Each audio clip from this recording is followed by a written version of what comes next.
Je veux vous parler aujourd'hui de couper le flot. Nous vivons à une époque où il y a toutes sortes de commérages, de calomnies, de gens qui répandent des rumeurs. Ils peuvent poster cela sur les réseaux sociaux sans même mettre leur nom, se cacher derrière l'anonymat. Ce sont des gens qui se mêlent de tout, qui ont une opinion sur tout, qui vont partout dire des choses à moitié vraies, sorties de leur contexte, dénigrant les autres. Mais vous et moi devons vivre selon une norme plus élevée. Proverbe chapitre 10, versets 18 à 19 dit « Calomnier, c'est être insensé. Ne parle pas trop, car cela te fait pécher. Sois sensé et coupe le flot. » Jusqu'où pourrions-nous aller si nous arrêtions simplement le flot, si nous n'avions pas d'opinion sur tout, si nous ne répétions pas des choses qui vont faire du tort à quelqu'un, si nous n'étions pas curieux au point de chercher le dernier ragot pour pouvoir le transmettre? Eh bien, Gabriel Lumière, tout le monde le fait. Oui, mais tu n'es pas tout le monde. Tu es au-dessus. Dieu t'a créé pour être comme un aigle, pour t'élever au-dessus de tout ce bavardage négatif, de ces médisances, de ces commérages, et pour utiliser tes mots pour bénir les gens et non pour les maudire. Si tu ne peux rien dire de bon, ne dis rien. Calomnier, répandre des rumeurs, salir la réputation des gens, l'Écriture dit que c'est être un insensé. La raison pour laquelle c'est insensé, c'est que ce que tu sèmes, tu le récolteras. Si tu utilises des paroles blessantes, des remarques dénigrantes, si tu parles mal des autres derrière leur dos, cela t'arrivera aussi. Tu peux t'épargner beaucoup de chagrins, beaucoup de problèmes si tu coupes simplement le flot. Tu es appelé à être un aigle. Ne va pas te comporter comme un corbeau. Un corbeau fait toujours du bruit dans les affaires des autres, essayant de semer des ennuis. Mais l'une des 7 choses que l'Écriture dit que Dieu déteste, c'est quelqu'un qui sème la discorde, quelqu'un qui cherche toujours à provoquer, à diviser, à dire des choses dont il sait qu'elles vont causer des conflits, de la jalousie, nuire à une réputation. Haïr est un mot fort. On aurait pu dire que Dieu n'apprécie pas cela, qu'il nous encourage à ne pas le faire, mais Dieu ne prend pas cela à la légère. Tu ne peux pas calomnier les gens et être béni. Tu ne peux pas discréditer quelqu'un et voir la faveur de Dieu. Eh bien, Gabriel Lumière, ce que je dis est vrai. Je n'invente rien. Mais as-tu besoin de le répéter? Est-ce nécessaire? Est-ce que cela apporte quelque chose? Ou bien est-ce que cela les met simplement dans une mauvaise lumière? J'ai lu cette citation. As-tu entendu un mot contre ton voisin? Alors, laisse-le mourir en toi. Cela signifie, as-tu entendu un commérage? As-tu lu quelque chose de croustillant sur Internet? Un ami t'a-t-il donné une information confidentielle sur quelqu'un qui a échoué, qui a trompé, qui a eu des ennuis? Voici ce que tu dois faire. Ne cours pas au téléphone pour appeler 3 amis. Ne te précipite pas sur Internet pour les exposer. N'envoie pas d'email à tous tes cousins. Laisse-le mourir en toi. Garde-le pour toi. Cela va montrer quel genre de personne tu es. Es-tu une grande personne, un aigle honorable qui reste sur le chemin élevé, qui couvre les autres, qui montre de la miséricorde? Ou es-tu une petite personne, un corbeau, bruyant, un fouineur?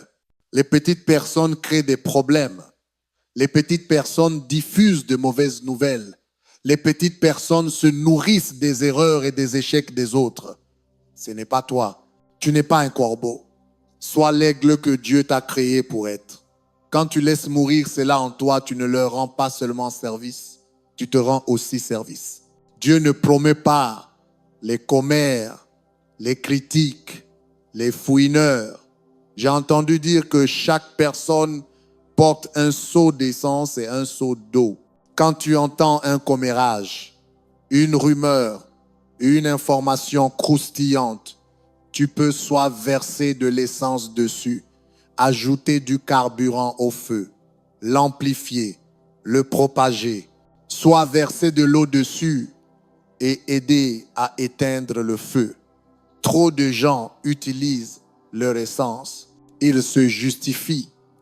Gabriel Lumière, c'est vrai, je ne fais qu'énoncer des faits. Ce qu'ils ont fait est mal. Ils sont peu être coupables.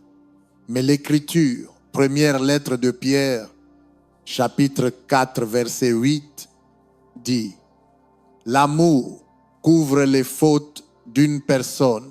L'amour n'expose pas.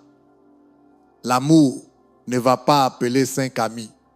L'amour ne va pas publier cela sur Facebook. La miséricorde que tu montres aux autres est la miséricorde qui te sera montrée. Si tu es dur, critique, si tu exposes les échecs des gens, si tu amplifies leurs erreurs, ce même jugement reviendra sur toi. Tu peux savoir des choses vraies sur des gens, des choses qui pourraient les faire mal paraître, mais c'est un test. Dieu peut-il te faire confiance pour ne pas nuire à leur réputation, pour laisser cela mourir en toi? Ou vas-tu ouvrir ce robinet et aller répandre tout ce que tu sais? Cela va limiter jusqu'où tu pourras aller. Paul a dit dans Éphésiens chapitre 4, verset 29, qu'aucune parole malsaine ne sorte de votre bouche, mais seulement celle qui est bénéfique aux autres. Tu dois te demander, est-ce que ce que je vais dire va bénéficier aux autres? Est-ce que cela va les édifier, les faire paraître meilleurs? Ou bien est-ce que cela va les abaisser, diminuer leur crédibilité, empoisonner leur réputation?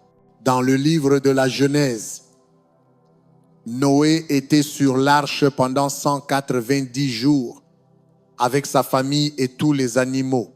Tu peux imaginer comment il devait se sentir enfermé non seulement avec les animaux, mais aussi avec sa famille pendant 6 mois. Nulle part où aller, toujours ensemble. Quelqu'un a fait remarquer, la première chose que Noé a faite en sortant de l'arche, c'est de s'enivrer. Je ne dis pas que c'était bien, mais il en avait eu assez. Certains d'entre vous ont du mal à supporter une réunion de famille d'une journée. Imaginez 6 mois. Noé est allé dans sa tente. Il avait trop bu. Il était allongé par terre, inconscient, sans aucun vêtement. Son plus jeune fils, Cham, est entré et l'a vu étendu là, complètement nu. Au lieu de couvrir son père, de protéger sa réputation, il a versé de l'essence sur le feu. Il est sorti et a commencé à parler, à répandre toutes les nouvelles croustillantes, à dire à ses frères, vous ne croirez pas ce que j'ai vu. Papa se ridiculise.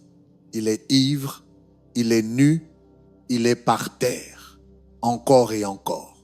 Il est parti le raconter à tout le monde, à tous ceux qu'il pouvait trouver, provoquant des problèmes. Les 2 autres fils de Noé, Sem et Japheth, ont fait exactement l'inverse. Ils ont pris une robe et sont allés dans la tente. Ils ont tenu la robe et sont entrés à reculons afin de ne pas voir leur père. Ils ne voulaient pas le regarder dans cet état. Même s'il était ivre, nu, inconscient, il avait mal agi, commis des erreurs. Ces 2 fils n'ont pas voulu déshonorer leur père. Ils ont marché à reculons et ont placé la robe sur lui pour le couvrir. Un fils a exposé son père, est sorti et a tout raconté. Ces 2 fils ont couvert leur père. Ils avaient leur seau d'eau. Ils éteignaient le feu. Ils avaient entendu quelque chose de croustillant. Ils avaient vu leur père échouer, mais ils ont choisi de laisser cela mourir en eux. Quel fils es-tu? Une leçon que j'aime ici, c'est de défendre ta famille, les gens avec qui tu vis, les gens que Dieu t'a donnés. Ils vont faire des erreurs, ils vont dire des choses qu'il ne devrait pas, faire des choses qui peuvent causer de l'embarras. Il est tentant d'être comme Cham. Regarde ce qu'il a fait, c'est un idiot, de les dénigrer, de leur donner ce qu'ils méritent. Non, c'est ta famille, c'est ton sang, c'est avec eux que Dieu a choisi de te lier. Tu dois défendre ta famille, protéger leur réputation. Il peut y avoir des choses dites à huis clos, mais à l'extérieur, tu dois être leur plus grand soutien. Ne va pas appeler tes amis pour raconter tout ce qui ne va pas chez ton fils, ta fille. Ne raconte pas à ton camarade de classe combien ton frère est mauvais, combien il n'arrive pas à s'en sortir. Peu importe combien il ne le mérite pas, tu dois honorer ta famille devant les autres. Tu peux avoir un problème privé, mais ne le rends pas public. Défends ta famille. Protège ceux que Dieu t'a donnés. Proverbe chapitre 17, verset 17 dit: un ami est loyal, mais un frère est né pour les temps d'adversité. Dans les moments difficiles, ton fils a besoin de toi, ta mère, ton père, ta sœur, ils ont besoin de toi. Pas de ton jugement, pas de tes critiques dures. Tu aurais dû savoir, tu mérites d'être exposé. Tu te fais honte. Non, prends la robe et couvre-les. Ils n'ont pas besoin de plus de culpabilité, de plus de condamnation. Ils savent déjà ce qu'ils ont mal fait. Il y a déjà assez de gens qui parlent, qui trouvent des fautes, des commères. Ils ont besoin de quelqu'un qui leur montrera de la miséricorde, quelqu'un qui les aimera jusqu'à ce qu'ils soient restaurés. Dieu compte sur toi pour être cette personne plus grande, pour couvrir une erreur, pour ne pas tenir compte de ce qui s'est passé. Il est facile de regarder de haut les gens proches de nous parce que nous connaissons leurs défauts, nous avons vu leurs faiblesses. C'est là que la miséricorde doit intervenir. Si ta famille ne peut pas compter sur toi, sur qui peut-elle compter? Si tu ne défends pas ton père, ton fils, ton frère ou ta sœur, qui le fera? Il y a déjà plein de gens dehors qui essaient de dénigrer, de discréditer, d'exposer. Ta famille a besoin de toi. Sois un guérisseur, un restaurateur, quelqu'un qui relève les autres. Quand Noé s'est réveillé et qu'il a découvert ce qui s'était passé, il a dit à Cham, le fils qu'il avait exposé: tes enfants et tes petits-enfants auront toujours des difficultés. Il y aura une malédiction sur ta descendance, car tu m'as déshonoré. Tu as nui à ma réputation. Tu ne m'as pas défendu. Tu m'as exposé. Noé a dit à Sem et Japheth, les deux fils qu'il avait couverts: toi et ta descendance serez toujours bénis. Vous prospérerez. Vous gouvernerez des villes. Vos terres s'agrandiront. Vous aurez toujours la faveur de Dieu parce que vous m'avez honoré. Le principe est que chaque fois que nous colportons des ragots, que nous exposons, que nous faisons paraître les gens sous un mauvais jour, nous sommes du côté des Cham. Nous sortons de la bénédiction. Eh bien, Gabriel Lumière, je parle juste beaucoup. Ça ne fait de mal à personne. Non, cela limite ton avenir. Il y a un obstacle, une barrière qui t'empêchera d'exceller. Sors du côté de Cham et viens du côté des bénis. Quand tu montres de l'honneur, même quand cet honneur n'est pas mérité, comme ces deux frères qui ont choisi de couvrir une faute, quand tu défends ta famille, que tu soutiens ton collègue, que tu laisses le commérage mourir en toi, que tu verses de l'eau au lieu de l'essence, Dieu te dit ce qu'il a dit aux deux frères: tu seras béni, tu seras honoré, tu verras la faveur et la prospérité. Mais beaucoup de choses négatives et croustillantes que nous entendons sur des amis ou des collègues, il y a peu être un fond de vérité, mais c'est orienté pour faire paraître la personne sous un mauvais jour. C'est sorti de son contexte. Le négatif est amplifié. C'est ainsi que les rumeurs naissent. Ensuite, il y a 3 versions différentes. Au moment où elles nous parviennent, ce n'est qu'une fraction de la vérité. Ne crois pas tout ce que tu entends. Ne va pas répéter des choses dont tu n'es pas sûr qu'elles soient exactes. Beaucoup de gens se mêlent de tout. Ils aiment provoquer, ils sont curieux. Ils essaient toujours de trouver le dernier potin. As-tu entendu parler de un tel? Tu n'as pas besoin de gens comme ça dans ta vie. Les esprits sont transmissibles. Si tu passes du temps avec des commères, tu deviendras une commère. Si tu passes du temps avec des gens qui trouvent des fautes, qui se plaignent de leur patron, qui dénigrent leur conjoint, cela se transmettra à toi. S'ils parlent mal des gens devant toi, ils parleront mal de toi devant les autres. David l'a dit ainsi dans le psaume chapitre 101, verset 5. Je ne tolérerai pas les gens qui calomnient leur prochain. Il disait, je ne m'associerai pas avec des commères, des médisants, des gens qui répandent des rumeurs. Ton destin est trop important, ton temps est trop précieux pour le gaspiller avec des corbeaux, avec des gens qui se mêlent de tout, qui ont une opinion sur tout, qui cherchent toujours à provoquer. Tu as besoin d'être avec d'autres aigles. Les aigles sont trop occupés à poursuivre leurs propres rêves pour se soucier de ce que font les autres. Si tu es entouré de curieux de commères, cela te distraira de ta mission. Cela t'empêchera d'accomplir la grandeur que Dieu a mise en toi.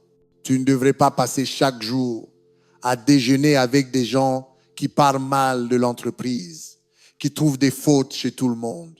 C'est un signe qu'ils sont jaloux, qu'ils manquent de confiance, qu'ils sont étroits d'esprit. Si tu ne changes pas, ce poison se transmettra à toi. Tu dois établir des limites. Un homme est venu me voir une fois et m'a dit, Gabriel Lumière, as-tu entendu parler de un tel? Et je pouvais deviner à la manière dont il parlait que ce n'était pas bon. J'ai juste souri et dit, non, je n'ai rien entendu. Et si ce n'est pas bon, je ne veux pas l'entendre. Tes oreilles ne sont pas des poubelles. Ne laisse pas les gens te remplir de rumeurs, de commérages, de qui a échoué, de qui a des problèmes. Proverbe chapitre 11, verset 13 dit, un commère va répandre des rumeurs, mais une personne honorable essaie de les faire taire. Quand tu es honorable, tu verses de l'eau sur le feu. Tu défends les gens. Tu protèges ta famille. L'ennemi aimerait nous attirer dans les commérages, dans la propagation de rumeurs, dans les indiscrétions. C'est un moyen sûr de manquer ton destin. De nos jours, il y a plus de bruit que jamais.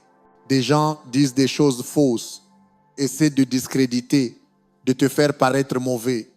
Il est tentant de penser, et deux peuvent jouer à ce jeu. Laisse-moi te dire ce que je pense de toi. Si nous n'y prenons pas garde, nous serons entraînés dans des combats que nous ne sommes pas censés mener. Nous finirons par être critiques, à dénigrer les autres, à dire des choses fausses sur eux. Laisse Dieu mener tes combats. Tu n'as pas à te défendre toi-même, tu as un défenseur. Ta réputation est entre les mains de Dieu et il n'a jamais perdu une bataille. Ignore le bavardage négatif. N'essaie pas de contrer les mensonges, les rumeurs. Tu ne pourras jamais tout arrêter. C'est une distraction destinée à te faire perdre ton temps et ton énergie, à essayer de prouver aux gens qui tu es, comment tu n'es pas ce qu'ils disent. Ce sont des mensonges, ce sont des rumeurs. Puis-je te dire quelque chose? Ils te comprennent de travers volontairement. Ils ne seront jamais de ton côté. La bonne nouvelle, c'est que tu n'as pas besoin d'eux pour accomplir ton destin. Mais un test que nous devons tous passer, c'est de ne pas être critique envers ceux qui sont critiques envers nous. De ne pas dénigrer ceux qui essaient de nous faire paraître mauvais. Vois-tu, un aigle ne se bat jamais avec un corbeau. Quand un corbeau l'ennuie, tout ce que l'aigle fait, c'est de s'élever plus haut. Un corbeau ne peut pas voler à l'altitude d'un aigle. Arrête de te battre et élève-toi. Ignore-le. Cela ne peut pas arrêter ton destin. Si tu veux atteindre ton plein potentiel, tu dois être à l'aise avec le fait d'être incompris. Jésus n'a rien fait de mal. Il a ressuscité des morts, guéri les malades, nourri les foules. Et pourtant, des gens l'ont calomnié, l'ont mal caractérisé, ont répandu des rumeurs, tout cela volontairement. Ils savaient qu'ils faisaient le bien, mais ils étaient jaloux, étroits d'esprit, insécures. Ils ne pouvaient pas supporter qui il était. Et certaines personnes ne peuvent pas supporter ton succès. Elles vont mentir, calomnier, dénigrer. Ne descends pas à leur niveau. Cela peut ne pas faire plaisir, mais elles ne peuvent pas arrêter ton objectif. Restez honorable, restez fidèle, restez digne de confiance et Dieu s'occupera de tout le bavardage négatif. Il ne l'arrêtera peu, être pas, mais il ne te laissera pas être arrêté. Tu continueras à t'élever. Quelques années après que j'ai commencé à être pasteur, il y avait un couple qui fréquentait l'église et qui possédait une société de transport. Ils avaient un si grand cœur et voulaient aider les personnes dans le besoin. Alors, chaque dimanche, ils conduisaient leur grande limousine vers les refuges pour sans-abri et amenaient des gens à l'église. Ils les conduisaient jusqu'à la mission des portes ouvertes, jusqu'au refuge pour femmes battues. Ils traitaient ces gens comme des rois. Certains n'avaient jamais mis les pieds dans une limousine, mais ils les amenaient à l'église. Et nous leur donnions des places à l'avant et nous leur rappelions qui ils étaient, des enfants du Dieu Tout-Puissant. Eh bien, ces limousines étaient si grandes qu'ils n'avaient nulle part où les garer. Bien sûr, elles ne rentraient pas dans une place normale. Je leur ai dit de les garer juste devant l'ancienne église sur l'allée principale. Certains dimanches, il y avait une demi-douzaine de ces longues limousines devant le bâtiment. Un jour, j'ai reçu une lettre qui disait « Gabriel Lumière, nous sommes venus de l'extérieur pour visiter l'église. Nous avons adoré cela. Nous aimons ce que vous faites, mais nous ne pensons pas qu'il soit correct que votre famille vienne à l'église dans toutes ces grandes limousines. Parfois, nous critiquons des choses que nous ne comprenons pas. Nous jugeons sans connaître les faits. Nous formons ces opinions négatives. Nous disons des choses, mais ce n'est pas ce que nous croyons voir. Nous ne connaissons pas toute l'histoire.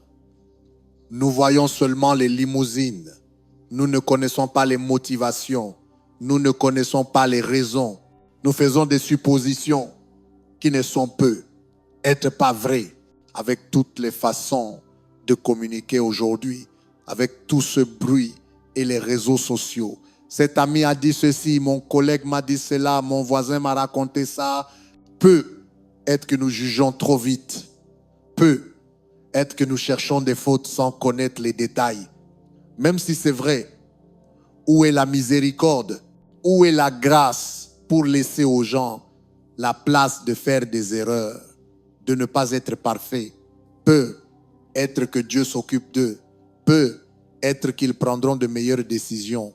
Au lieu de les juger, de parler dans leur dos, pourquoi ne pas prendre ce temps pour prier pour eux? Sois une partie de la solution, pas du problème. Mon père est allé à l'université dans les années 1930 et cette année-là, un nouvel étudiant est arrivé, habillé avec le plus beau costume qu'ils aient jamais vu. C'était un costume zoot.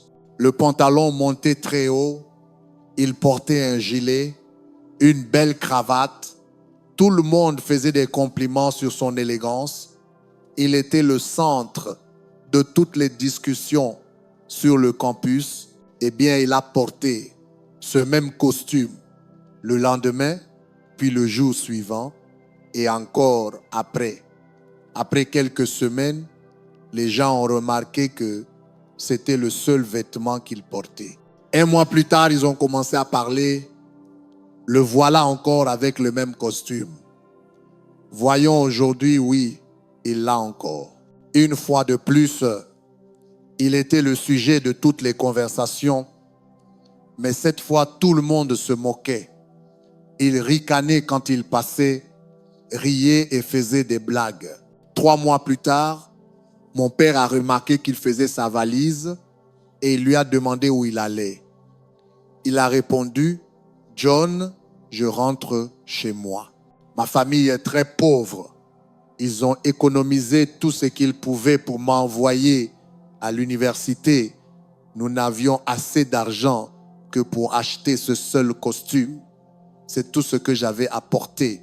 J'étais déjà mal à l'aise à cause de ça, mais maintenant tout le monde se moque de moi, on me ridiculise, je n'en peux plus. Il a abandonné et est rentré chez lui.